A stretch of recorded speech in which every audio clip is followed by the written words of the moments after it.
Welcome to everyday cooking. இன்னும் எங்கள் சேனலுக்கு சப்ஸ்கிரைப் பண்ணாமல் இருக்கிறீங்களா? மறக்காமல் கிளிக் பண்ணுங்கள் சப்ஸ்கிரைப் பட்டனையும் பெல் ஐக்கானையும். எப்போது எங்களோட கனெக்டடாக இருங்க அண்ட் சப்ஸ்கிரிப்ஷன் ஃப்ரீ. இன்றைக்கி நம்ம குழந்தைங்களுக்கு பிடிக்கிற மாதிரி ரொம்ப ரொம்ப ஈஸியாக ப்ரெட் வச்சு ஒரு ஸ்நாக்ஸ் செய்ய போகிறோம். இதுக்கு ஒரு 4 ஸ்லைஸ் ப்ரெட் எடுத்துக்கோங்க. நான் இங்கே கோதுமை ப்ரெட் யூஸ் பண்ணியிருக்கேன். நீங்கள் எந்த ப்ரெட்னாலும் யூஸ் பண்ணிக்கலாம். அடுத்ததாக மாசரல்லா சீஸை நம்ம துருவிக்க போகிறோம். இது பீட்சாக்கு யூஸ் பண்ணுற சீஸ். அண்ட் இது கிடைக்கல அப்படின்னா நீங்கள் ஸ்லைஸ் சீஸ் கண்டிப்பாக கிடைக்கும், அது யூஸ் பண்ணிக்கோங்க. இதோ சீஸ் ரெடி. இதை இப்போ நம்ம ப்ரெட் மேலே ஸ்ப்ரெட் பண்ண போகிறோம்.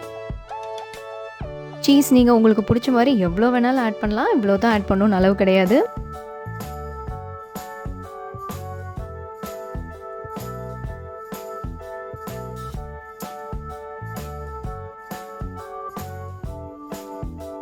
இதுக்கு மேலே கொஞ்சமாக சில்லி ஃப்ளேக்ஸ் தூவுங்க.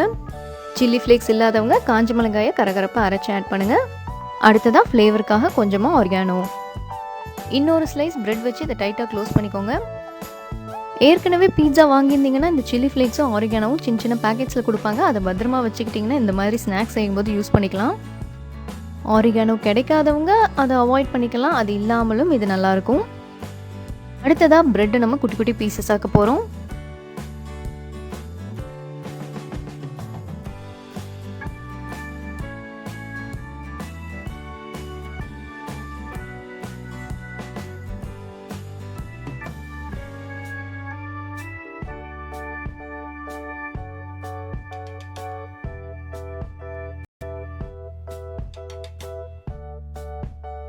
சூப்பராக பீஸ் போட்டாச்சு. பட் இதை குக் பண்ணும்போது சீஸ் வெளியில் வரக்கூடாது. அதுக்காக நம்ம ஒரு கோட்டிங் கொடுக்க போகிறோம். அந்த கோட்டிங் ஒரு 2 டேபிள் ஸ்பூன் அளவுக்கு கார்ன்ஃப்ளவர் எடுத்துக்கோங்க. தேவையான அளவு தண்ணி விட்டு நல்லா தண்ணியாக கரைச்சிக்கோங்க. கட்டி விழக்கூடாது, நல்லா தண்ணியாக கரைச்சிக்கோங்க.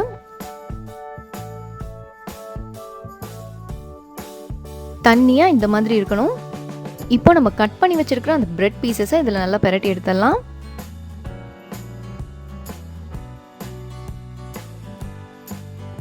அப்படியே இதை நல்லா பிரெட் க்ரம்ஸில் பரட்டி எடுங்க.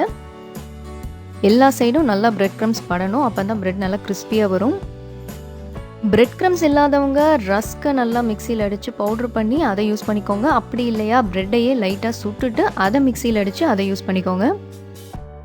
இதோ பிரெட் பீசஸ் எல்லாம் ரெடி. தோசைக்கல்ல கொஞ்சமாக நெய் விட்டு இதை சுட்டு எடுத்துடலாம்.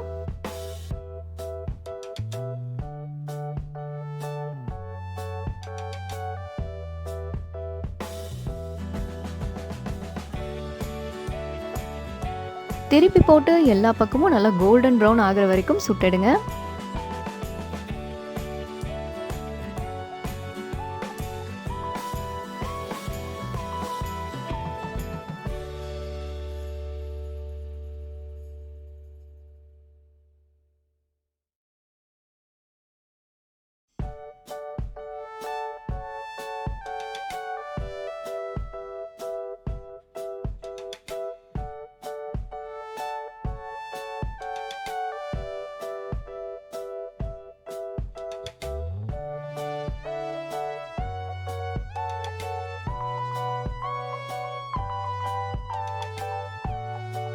எல்லா பக்கமும் நல்லா கோல்டன் ப்ரௌன் ஆயிடுச்சு. இதை வெளியே எடுத்துடலாம்.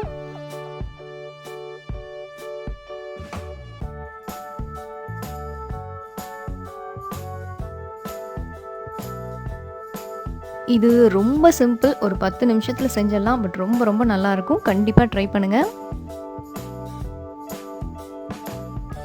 இதோ நம்மளோட சீஸி பிரெட் பைட்ஸ் சூப்பராக ரெடி ஆகிடுச்சு. வேறொரு இன்ட்ரெஸ்டிங்கான ரெசிபியோட உங்களை சந்திக்கிறோம். எங்கள் வீடியோஸ் எல்லாம் பிடிச்சிருந்தால் லைக் பண்ணுங்கள், ஷேர் பண்ணுங்கள், கமெண்ட் பண்ணுங்கள். அண்ட் மறக்காமல் எங்கள் சேனலுக்கு சப்ஸ்கிரைப் பண்ணுங்கள்.